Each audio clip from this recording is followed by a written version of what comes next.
Lo que quieres oír, Bla Podcast presenta.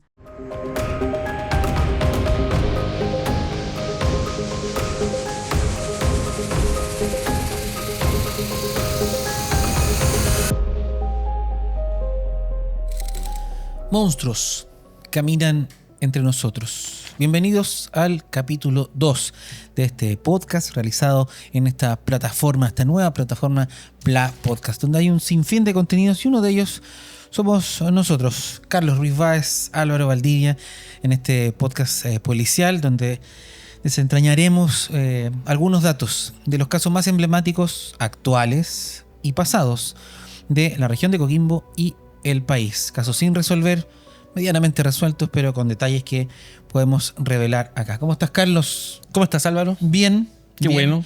Hoy vamos a hablar de un caso que causó conmoción no solo a nivel local, sino que a nivel nacional. Vamos a hablar del médico Nicolás Pinochet García y su horrible crimen ocurrido ya hace un año. Se cumple un año de este homicidio que efectivamente causó mucha conmoción a nivel mediático y por supuesto también a nivel de toda la comunidad de La Serena. Y vamos a explicar por qué nos causó tanta conmoción, por un hecho que no tiene relación con el crimen en sí, que ocurrió, que a nosotros en la prensa nos llamó mucho la atención, para después con el transcurso de los días revelar un acto criminal deleznable y que, tal como le dice el nombre de este programa, ¿no? Tú no sabes quién camina por ahí, no sabes con quién te puedes cruzar, si hay un alma enferma que puede actuar, cómo actuar. Y ahí vamos a ir detallando durante el programa. No sin antes, usted supongo que ya vio el capítulo 1 de nuestros monstruos, del crimen de Chacra Julieta. Bueno, lo que nosotros preveíamos que iba a pasar con este programa, con este podcast, aquí en Bla Podcast, que van a comenzar a surgir nuevos antecedentes, esperemos, de casos que no han sido resueltos, o casos que a lo mejor están resueltos y que pueden entregar más datos, incluso, como muchas veces pasa, se puede dar un giro. Así que vamos a tener más antecedentes en próximos programas. Van a haber sorpresas ahí en el tema del crimen de Chacra Julieta. Me llegaron mensajes, me llegó los datos de un ex PDI, ex Policía de Investigaciones, que estuvo en el caso, que vamos a reportear con él, y del lugar precisamente donde fue el crimen de Chacra Julieta. Pero vámonos a lo que nos convoca hoy día, el caso de Nicolás Pinochet, este doctor que no sé si yo te quería preguntar, Carlos, ¿quién era Nicolás Pinochet? Los amigos hablan muy bien de él, la familia estaba muy preocupada por él. ¿Pero por qué? Por lo primero que ocurre, no mediáticamente hablando, que fue su acto de rebeldía en el consultorio Emilio Schaffhauser de La Serena, ¿no? Sí, hay que hacer un resumen de quién era Nicolás Pinochet. Él tenía 36 años al momento de su crimen, era médico, cirujano, él egresó de la Universidad de Chile en el año 2017, ya había trabajado en distintas ciudades del país, en el norte y en el centro, había trabajado en Viña del Mar, había trabajado en Iquique, en La Serena, y su último trabajo estable, formal, había sido precisamente en el CEFAM Emilio Schaffhauser, donde tuvo algunas complicaciones, también las había tenido en el norte del país. Yo pude conversar, recuerdo, esto yo lo reporté muy acabadamente. Yo pude conversar con un amigo de Nicolás muy cercano, que lo conocía en Iquique, y él efectivamente me decía que Nicolás era una persona muy alegre, aficionada a la música electrónica, de vez en cuando hacía música, le gustaba mucho eso de tocar bajo, y que si bien reconocía que tenía algunos problemas, él estaba diagnosticado con trastorno límite de la personalidad, él se medicaba, entonces tenía controlado de alguna manera su problema, pero sí reconocía a este amigo que en algunos episodios sí había tenido algún tipo de complicación con personas que no conocían bien de su enfermedad. Él estaba trabajando efectivamente en el Emilio Schaffhauser de La Serena, trabajó durante bastante tiempo hasta que finalmente fue desvinculado. Al parecer tuvo algunos problemas de trato, eso todavía está dentro de lo que es la interna del centro médico, y eso obligó a una situación que lo llevó como a un colapso a Nicolás. Él vuelve al Emilio Schaffhauser acusando que se le debía un dinero, uno de unos turnos que le había... Sí, unas boletas. Unas boletas, efectivamente.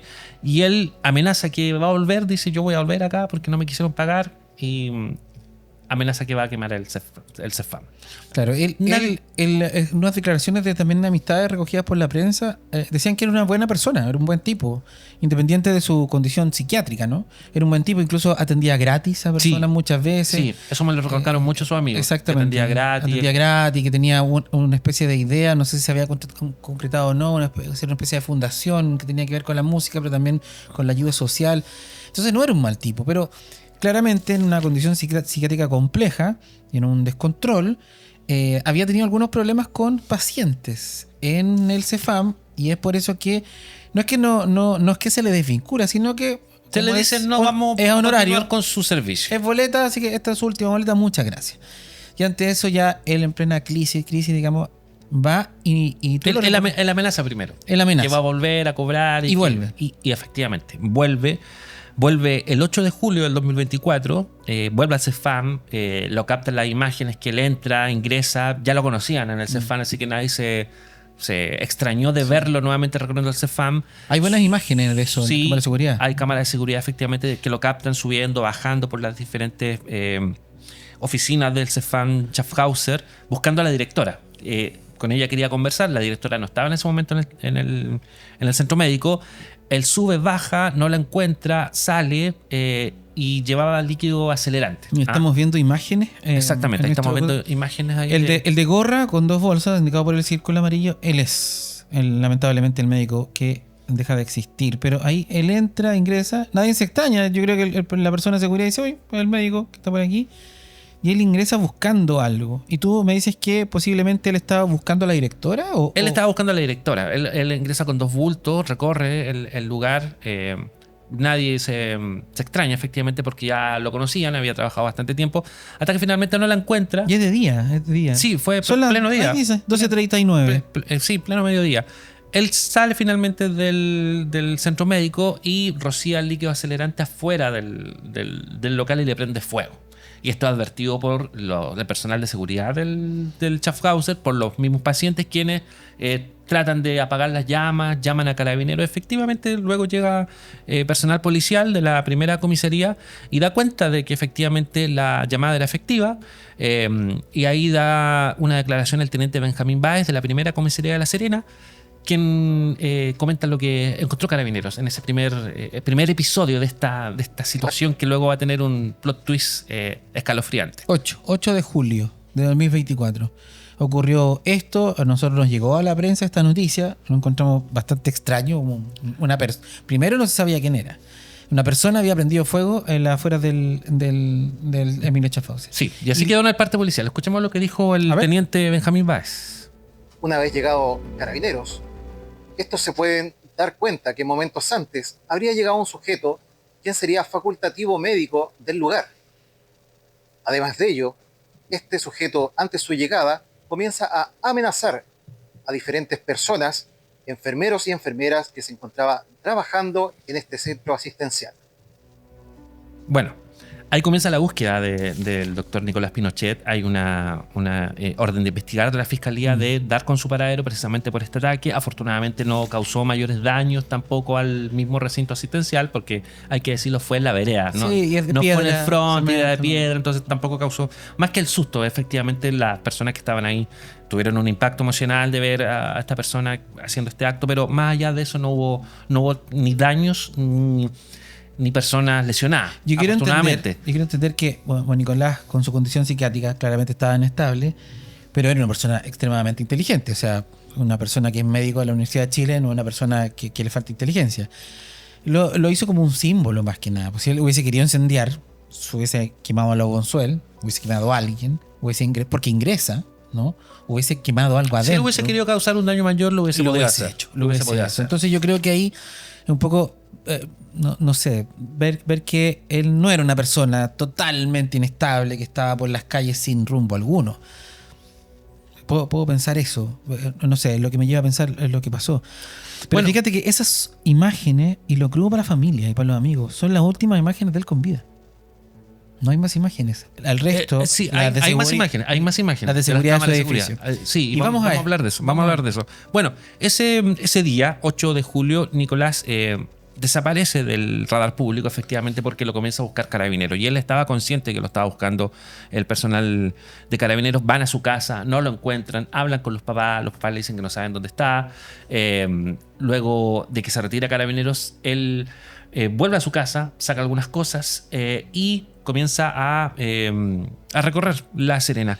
Hasta que, y esto ocurrió muy rápido, a mí me da la impresión que había sido durante un tiempo más largo, pero fue en un lapso de 5 días todo esto que ocurrió. Puede haber sido menos incluso. Puede haber sido menos incluso. Bueno, el 8 de julio se produce este ataque al CEFCAM Emilio Schaffhauser.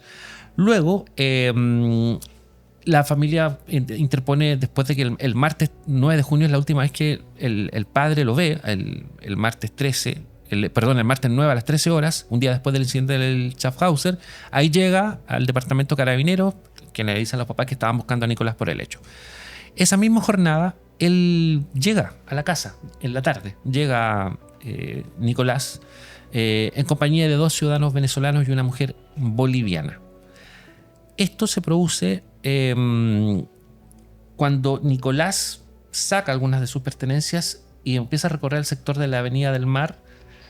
Aparentemente, según el relato de la testigo clave finalmente, que es esta ciudadana boliviana, se encuentra con estos 2 venezolanos y esta mujer entabla una conversación. Él le dice que está buscando un departamento para arrendar porque lo habían echado de la casa, y además le pregunta por dónde conseguir droga. Y ahí estos sujetos le dicen que sí, que ellos lo pueden ayudar, y él le dice, bueno, vamos a mi casa, tengo algunas cosas, alguna ropa para regalar, tengo parlante, lo podemos vender. Y lo acompañan nuevamente al departamento que tenía ahí en la Avenida del Mar. Ahí están los papás le dicen, oye, vinieron Carabineros recién, te andaban buscando, sí, ya lo sé, aquí estoy con unos amigos, y se retira con algunas ropas y con este parlante de Bluetooth. Se retiran de la casa y esto todo es captado por las cámaras de seguridad que finalmente pueden hacer todo el recorrido de Nicolás desde el sector de la Avenida del Mar hasta su casa, y se dirigen precisamente al lugar donde finalmente le van a dar muerte. Ahora, aquí se produce algo importante, ¿sí? Porque la mujer boliviana, que era pareja de uno de estos 2 venezolanos, ella se retira a la casa que compartía con este venezolano, que es una especie de... Es como una caleta. Como una caleta, Una ¿cierto? caleta donde se consume droga. Es una caleta bien grande. Yo tengo uno muy conocido que vive en la inmediación, y los vecinos de las parcelas de Hortensia Bustamante están bastante aburridos porque hay son especies de... como de bodegas, ¿no? De parcelas abandonadas, que son ocupadas por personas en situación de calle. Efectivamente. Pero también por drogadictos, por fiestas clandestinas. Ese sector particular, yo estuve ahí, está ocupado básicamente por migrantes. Claro. Migrantes, familias, la mayoría venezolanas. Y hay familias con niños pequeños. Y ahí estaban viviendo estas 2 personas. Bueno, la mujer se retira a la casa con la ropa y con el parlante de Bluetooth, ¿cierto? Y ahí cuando estas 2 personas, estos 2 venezolanos, comienzan a maquinar el crimen. Y ahí te quería hacer una pregunta. Yendo más que a la víctima, al médico Pinochet, a los victimarios. ¿Habrán tenido estos monstruos? Les podemos calificar de monstruos por lo que hicieron y después lo vamos a relatar aquí en el programa. ¿Habrán tenido ya la intención de darle muerte a esta persona? ¿O simplemente de asaltarlo? ¿O de robarle las pertenencias? ¿Habrán tenido un vínculo de confianza? Porque bien sabemos, lamentablemente, que el médico consumía drogas habitualmente. Hay un reportaje de Clinic que dice que él consumía pasta base muchas veces. ¿Habrá tenido una relación o no? ¿Lo habrán querido matar? ¿O esto es producto del consumo de drogas? Quizás alcohol. ¿Qué hace que una persona quiera asesinar a otra? ¿Con o sin consumo de drogas? No sé. Eso a mí me llama la atención y por eso el nombre del programa. No sabemos quién puede caminar. ¿Habrán querido asesinarlo de inmediato? ¿Habrán planificado esto? ¿O fue un hecho tras otro? Para que me sigas contando, porque después que él recoge sus pertenencias, se dirigen a este lugar. Se dirigen a ese lugar. Quiero dejarlo hasta ahí esa parte porque mediáticamente la noticia era este médico que había tratado de quemar el CEFAM, efectivamente que estaba prófugo, y se generó un montón de bulla mediática respecto a esa misma situación. Y es ahí cuando después, la tarde del día jueves 11, muy pocos días después, se produce el hallazgo de un cuerpo. Personas en situación de calle encuentran un cuerpo maniatado y con los pies amarrados en un sector Eriazo y cerca entre la ruta 5 y Hortensia Bustamante. El sector Eriazo encuentran un cuerpo que podría haber sido cuerpo de cualquier persona X, pero cuando finalmente yo recibí la confirmación de la PDI me dicen: no vas a creer lo que te voy a contar, pero el cuerpo que encontraron es del médico que trató de quemar el CEFAM. Y ahí se produce un... Y ahí, bueno, una cosa que uno no lo puede creer porque no había es una forma de cruel coincidencia. Claro, no había forma de conectar dos cosas. Exactamente. No, era Que tenía totalmente que ver aleatorio. una cosa con la otra. Claro. Porque tampoco estábamos hablando de un suicidio que podría haber sido un poco más entendible quizás dentro de esta crisis que había pasado el doctor, pero aquí claramente el hecho de que apareció con heridas gravísimas, amarrado de pies, con cinturón, inmovilizado, daba cuenta que efectivamente estábamos en presencia de un homicidio. Y la pregunta era, ¿quién lo quiso matar? ¿Qué pasó? ¿Por qué?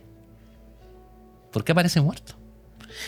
Es el mismo doctor y uno como que revisaba 3 o 4 veces si era el mismo doctor y efectivamente era el mismo doctor. Y todas las pericias indicaban que era él. Ahora hay que decir en este podcast Monstruos que Caminan Entre Nosotros, aquí en Bla Podcast, que en el reporteo policiaco que habitualmente hacemos, bueno, Carlos Ruiz más que yo, hay datos que te entrega la policía o que te entregan fiscales o que te entrega carabineros o fuentes no oficiales que tú no lo puedes relatar de inmediato. Y nosotros vamos a los puntos y preguntamos y a veces, oye, no dijeron nada. Sí, la verdad es que encontramos un cuerpo, no podemos dar detalles. Pero en el reporteo en terreno ya se sabe prácticamente todo. O sea, cuando encuentran el cuerpo sabían que había participación de terceros por las condiciones en lo que lo encuentran, que lo vamos a detallar más adelante. Sí. Entonces, Lo que pasa es que hoy en día se espera mucho la confirmación científica. claro, Pero que es como debe ser. que es como debe ser, También. pero si este caso hubiese ocurrido hace 50 años atrás, ya hubiese estado resuelto en los primeros minutos, o sea, con las pericias visuales y las heridas post-morte que se habían visto. Me refiero a la confirmación de la identidad del doctor. Claro. Todavía costaba creer que era la misma persona que había tratado el CEFAM. ¿Por qué aparecía muerto? Y tan poquitos días después. Bueno, pero el jefe de la Brigada de Homicidios de la PDI La Serena, José Cáceres, ahí entrega esas declaraciones que confirman efectivamente que se trataba de un médico y que todo indicaba que efectivamente era demasiada coincidencia que no fuera Nicolás Pinochet. Conforme a diversas diligencias policiales, en conjunto con nuestro laboratorio de criminalística, se logró identificar mediante huella a la víctima, la cual corresponde a un ciudadano chileno de 36 años de edad, de profesión médico. Bueno, de profesión médico, coincidía la edad, todo. Sí. No dice efectivamente que es con su nombre Nicolás Pinochet, pero a esa altura ya. Pero la policía sabía. Y los medios todos sabíamos también Sí. que era él. Sí, aparte que en las escenas del crimen, que habitualmente, bueno, en algunas ocasiones podemos ver de cerca, en otras de lejos, en otras claramente no se puede ver nada. Hay pertenencias personales, Sí. se dan como confirmaciones, dicen, oye, no lo podemos decir, pero sí es, ayúdennos, traten de, porque... Lo que pasa es que también hoy día se espera mucho poder comunicarles directamente a los familiares antes de que se enteren por la prensa. Exacto. Ese es tanto en situaciones de accidente de tránsito, en situaciones de crímenes como el que estamos hablando. Siempre se busca que la primera noticia que tengan los familiares o seres queridos de las víctimas sea a través de los canales correspondientes, en este caso Carabineros o la PDI o el Ministerio Público. Entonces, por eso, claro, si bien uno sabe que es, siempre espera esa confirmación oficial. Bueno, el fiscal Nicolás Nicoriano fue asignado a este caso desde el primer minuto y también entregó algunos antecedentes en esa fecha tan fatídica de cuando encuentran al doctor Pinochet. Estoy esperando el resultado definitivo del servicio médico legal, de la autopsia, también de testigos del lugares aledaños a donde se encontró a la víctima y otras diligencias muy importantes que van a establecer los horarios exactos de los movimientos de la víctima día antes y hora antes de su fallecimiento. ¿Resulta clave esa? Sí, ahí está la declaración que claramente no dice mucho, pero ya está todo bien encaminado. Ahora, un poquito más adelante en el programa vamos a detallar el crimen en sí. Pero ya comienzan las pericias para poder encontrar a los autores. Ya, a ver, hoy en día la policía actúa bastante rápido. Sí, En casi la mayoría de los casos, los últimos crímenes, yo diría en los últimos 10 años en Chile, la PDI y Carabineros de Chile actúa bastante rápido. Claramente la tecnología es mayor, los elementos tecnológicos son mayores, el despliegue es mayor, y el trabajo previo que tiene el trabajo policíaco en la calle es mucho mejor. Pero hay otra falla, si se podría decir, que lo dicen algunos familiares, ¿no? En a quién buscar y cómo buscarlos. sí, quiero volver al momento en que Nicolás Pinochet se encuentra con estas dos personas, con estos dos venezolanos, se separa la mujer que va a la casa con las pertenencias, y el impacto que tiene esta mujer, que se transformó en testigo clave, es cuando vuelven los dos venezolanos sin el médico, y uno de ellos portando el jockey que usaba el doctor Nicolás Pinochet cuando salió de su casa. ¿El mismo que podemos ver en las imágenes? Aparentemente el mismo. No me pregunto, Aparentemente ¿por qué el no? mismo. Sí, porque pasó muy poco tiempo. Sí, pues. Vuelven sin el médico.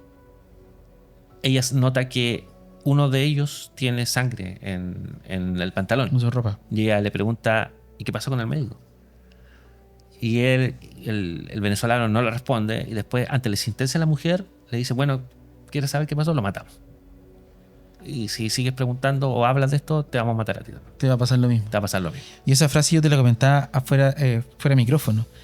Es el mismo, entre comillas, modo operandi de el asesino de la señora Ana María Pizarro hace poquito aquí, que también es un crimen que vamos a relatar en Monstruos Caminan Entre Nosotros.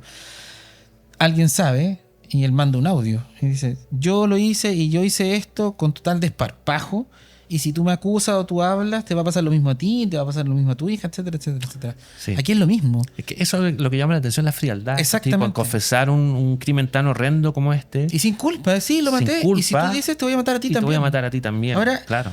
ah, Eso es lo que hiela un poco la sangre, ¿no? Esta frialdad de confesar un crimen, de decir que sí, bueno, lo matamos, ¿y qué? Y si tú me sigues preguntando, también te voy a matar a ti. Así que mejor cállate. Pero funciona un poco también en base al miedo. Al miedo que te genera que efectivamente sabes que ya mató a una persona. ¿Qué le impide a que también te pueda matar a ti? Y no sabemos si estos dos inculpados, uno detenido, el otro prófugo, hayan matado a más personas. Sean asesinos seriales, tengan más asesinatos en Colombia, en Venezuela, en Ecuador, en Perú, donde hayan transitado. Si tienen más asesinatos acá. Y por eso no sabemos quién está al lado de nosotros en la calle. Puede ser incluso un asesino serial que repite modo operandi, que encuentra personas, que comete violaciones y que los asesina de esa forma. Que lo vamos a hablar en un ratito más en el programa. Bueno, el último día con vida del doctor Pinochet, en que se encuentra con estos dos sujetos, ellos lo trasladan a este sector Eriazo, donde aparentemente iban a consumir alcohol y de alguna manera, al parecer, realizar otro tipo de trato quizás. Eso va a quedar hasta que podamos conversar efectivamente con los únicos testigos. Lamentablemente el doctor Pinochet obviamente no, pero con el detenido que hasta el momento está en prisión preventiva. Lo trasladan a este lugar y ahí comienza una serie de torturas. Lo golpean, lo amarran con un cinturón, lo ultrajan sexualmente, hasta que finalmente, en un acto bestial, le lanzan una piedra de gran tamaño en la cabeza y otra en los genitales. También sí, eso también me llama mucho la atención de este crimen, porque claro, podemos ver otros crímenes de odio, o crímenes por droga, por peleas, ¿no? Apuñalamiento, disparos, etcétera. Pero en este caso, el cuerpo fue sometido a torturas. Sí, lo intentaron asfixiar, lo ultrajaron, lo golpearon con esta roca en los genitales y finalmente la roca que le lanzan en la cabeza es la que le causa finalmente la muerte por un traumatismo encefalocraniano. Sí, habla un médico amigo, estoy leyendo un artículo de Clinic, y el médico amigo, que no sé si están habituados a esto, pero tienen un poquito más de sangre fría, se sorprende de cómo quedó el cuerpo. O sea, no es cuando nosotros vemos otros crímenes o otros hechos de sangre, no, por una contusión, un golpe, un palo, un piedrazo, ¿no? Un accidente, un empujón. Aquí no, es un acto con alevosía, como se dice en el crimen, ¿no? Fue con alevosía, fue con con una bestialidad que uno no entiende. No entiende por qué se ensañaron tanto con el médico Pinochet. ¿Qué les hizo funcionar de esa manera? Le ofreció dinero, después le dijo que no, se trataron de aprovechar de él porque estaban en una condición de superioridad numérica, simplemente lo mataron por diversión. El médico trató de poner resistencia quizás. Bueno, eso probablemente en este capítulo no lo vamos a poder descifrar porque ya poco se va a cumplir a que nuevamente esta investigación llegue a su etapa de juicio oral, ¿cierto? Donde ahí vamos a poder conocer un poquito más de antecedentes, pero efectivamente la bestialidad con que se cometió el crimen, yo no le encuentro explicación. Y pocas veces vista. Son monstruos que caminan entre nosotros en Bla Podcast, este podcast policial donde vamos a seguir desentrañando algunos crímenes actuales, otros pasados en Chile, en la región y quizás en el mundo. Pero en nuestra plataforma de Bla Podcast también pueden encontrar otros contenidos un poquito menos dramáticos, menos tensos como este, como El Otro Lado y Poco se habla. Y vamos a tener más contenidos en Bla Podcast, así que atento a las redes sociales de Bla Podcast, a su Instagram, a todas las redes sociales, al canal de YouTube donde usted nos está viendo en este ratito. Así que atentos a lo que se viene en Bla Podcast con otros podcasts para que se relaje un poquito. Estamos medio... pero era lo que queríamos retratar. Y tal como lo decías tú, Carlos, esta bestialidad, ¿tú la habías visto en otros crímenes hace 10 o 15 años en Chile? O al menos en la región de Coquimbo. ¿Te recuerda a otros crímenes?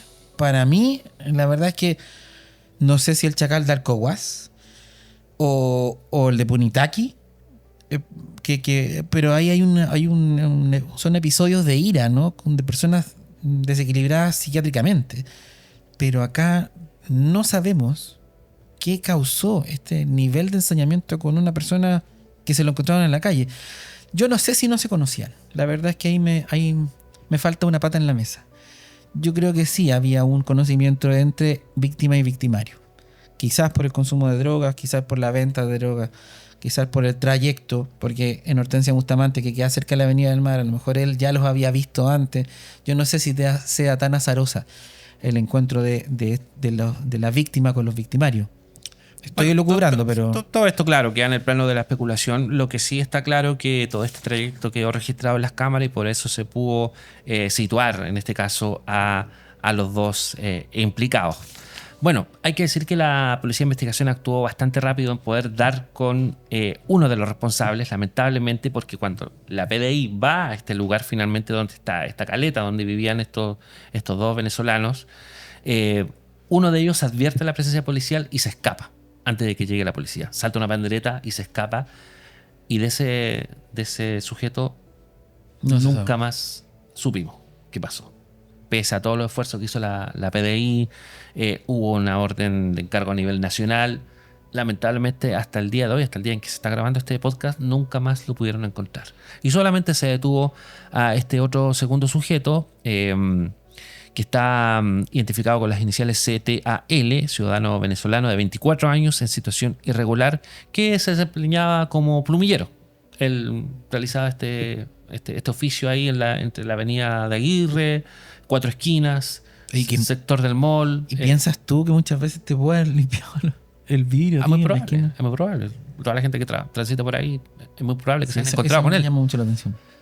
Claro, él hasta el momento es el único imputado, gracias al testimonio de esta ciudadana boliviana, que hay que decir que fue bastante valiente, porque no es fácil inculpar a una persona que te amenazó de muerte, y su testimonio fue clave para poder dar con su paradero. Lamentablemente la otra persona logró escapar, y hasta el momento de hoy no ha sido ni detenida ni ubicada. Probablemente está fuera del país. Bueno, esa es una investigación que continúa abierta. O quizás camina entre nosotros. No lo sabemos. Y eso es lo que me complica.